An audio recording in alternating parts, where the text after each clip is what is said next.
Archbishop, ladies and gentlemen, those of us who believe in not tampering with a definition of marriage that has survived for millennia and is recognised across the globe have been called bigots. You know, that's very strange, as some of the opposition to redefining marriage is actually coming from homosexuals themselves. For example, Andrew Pierce, a gay columnist for the Daily Mail, has written persuasively of his opposition to the change, while Christopher Biggins has said that, of course, a marriage is between a man and a woman. Are these, and the many gays that share those views, bigots? Are they homophobic?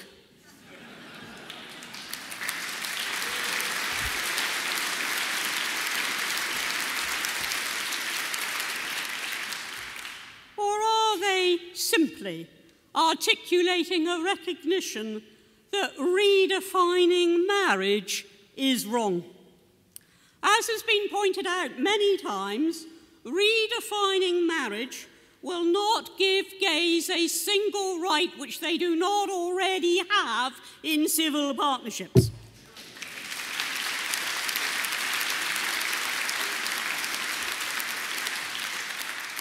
But it will take away the right of a wife to call herself that in law, and the right of a husband legally to describe himself as such. Stonewall has suggested that instead of using husband and wife, we should instead replace them in the Matrimonial Causes Act with the soulless term parties to a marriage. How is your party to a marriage? Is she better?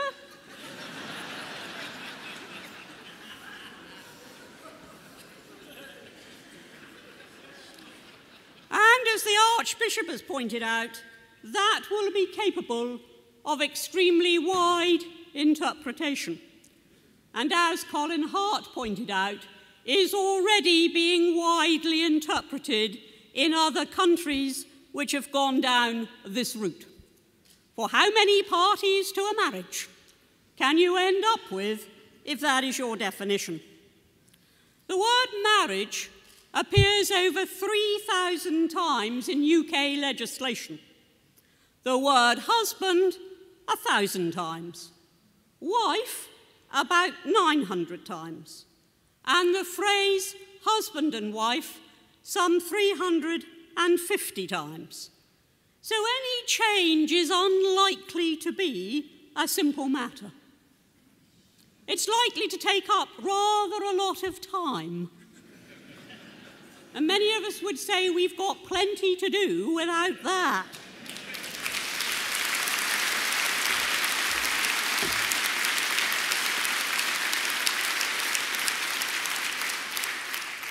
And all that not to give a single extra right to anybody. So are we being alarmist? Well, consider what has actually happened in those countries where the definition of marriage has been changed. Changes haven't just been limited to husband and wife, but in the Netherlands, even mother and father have been replaced. So, we imagine. Johnny, can you tell us, please, what your progenitor A does? It is not remotely sensible. It is not remotely wise. It is not something that when people understand the implications, very many people even want, and it certainly isn't something that they want any government to give a priority to.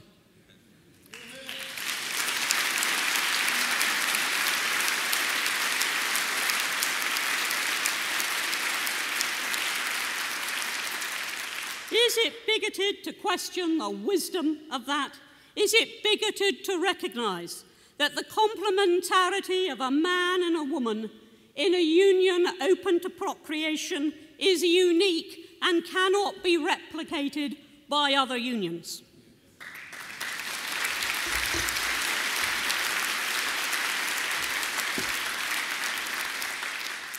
The real bigots, those who really deserve to be described as such, the real extremists, the real nasties, are those who believe that those who dissent from their view have no right to do so and that the state itself should silence them.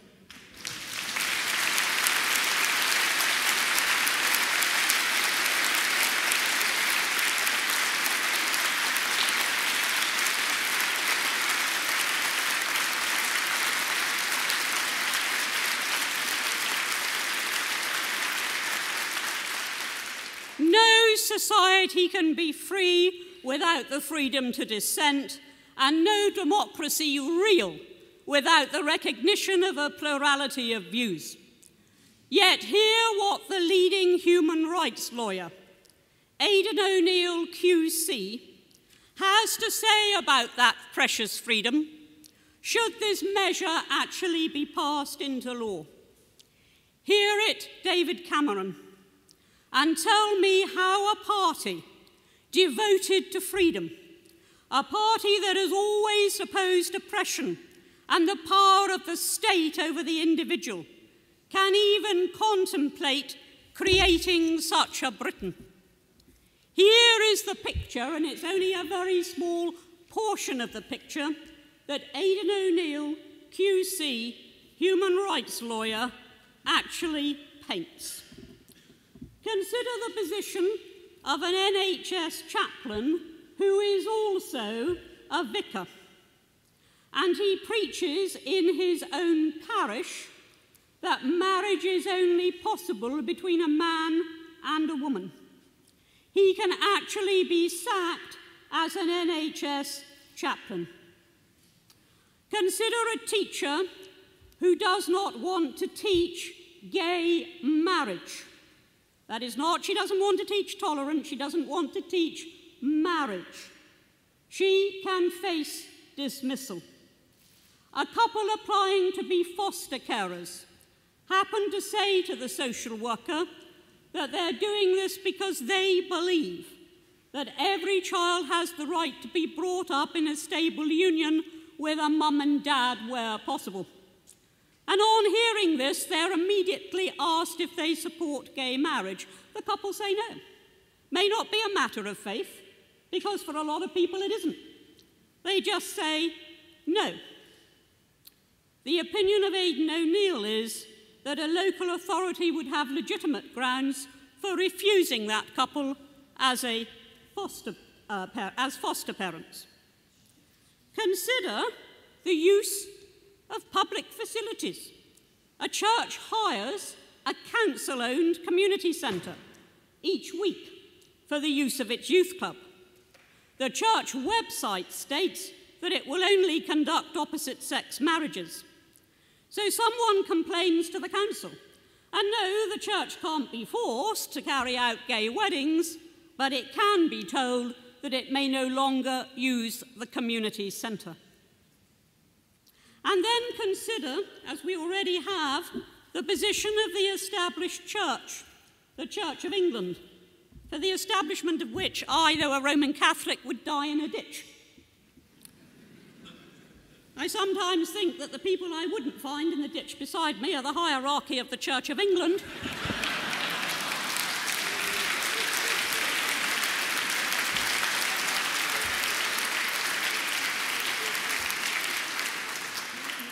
But we've got a jolly good exception to that here today.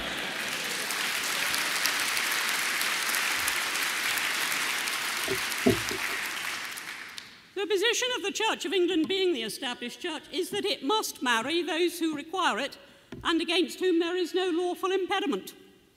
And so probably, according to Aidan O'Neill, the only way that the church could absolutely guarantee not marrying people of the same sex would be if it were to be disestablished. Is that really what we want from what looks like such a simple little measure? It is not simple at all. It is very dangerous.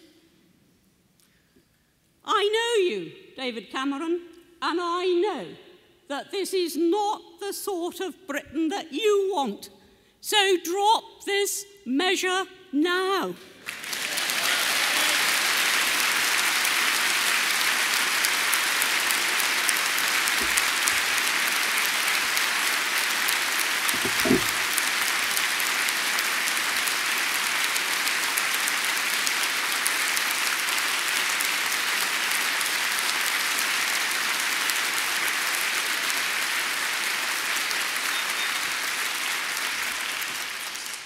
Are we being alarmist?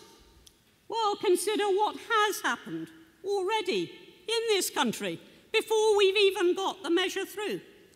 A registrar dismissed for changing her shifts with perfectly willing colleagues to avoid conducting civil partnerships.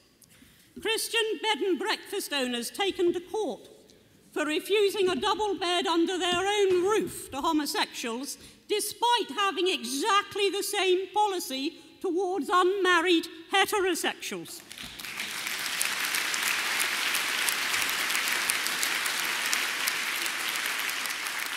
A children's author quizzed by police, after saying she did not support homosexual adoption. Roman Catholic adoption agencies forced to close. And don't forget the housing official from Trafford who was demoted for saying on his personal Facebook site that he thought gay marriage a step too far. It has been the hallmark of totalitarian states down the ages that those...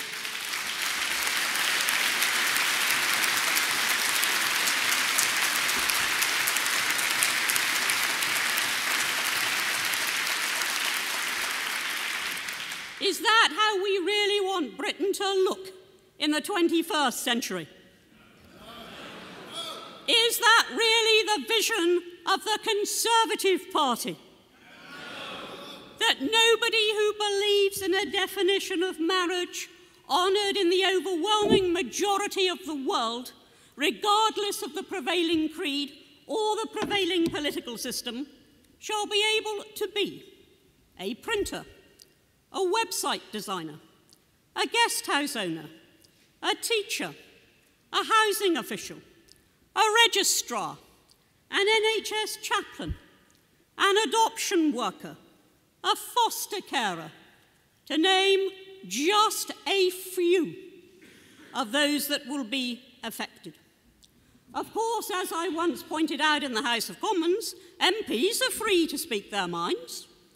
They can mount whatever arguments they see fit, but the people they govern are no longer free to speak their minds.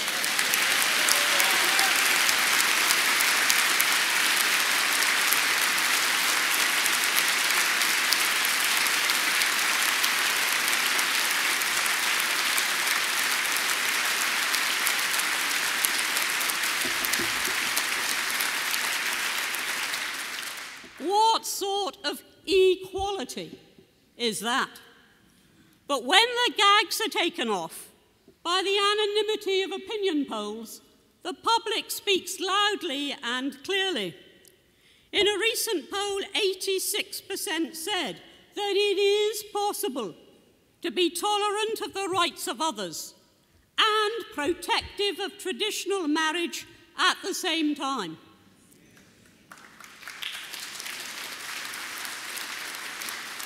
And in poll after poll, a majority of respondents have opposed redefining marriage. It isn't just opposed gay marriage. This is not an anti-gay rally.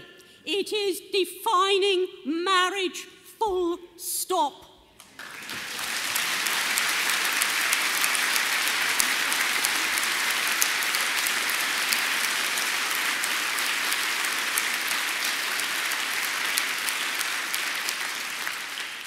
The Coalition for Marriage petition has attracted a record 602,222 signatures, which may have gone up even as I've been speaking. And that is about 3 times as many as ever achieved by anything on the Downing Street website. So let us stand up to the bigots. Let us defend marriage. Let us work for a free society, because there was a time when no Conservative would ever have done anything else.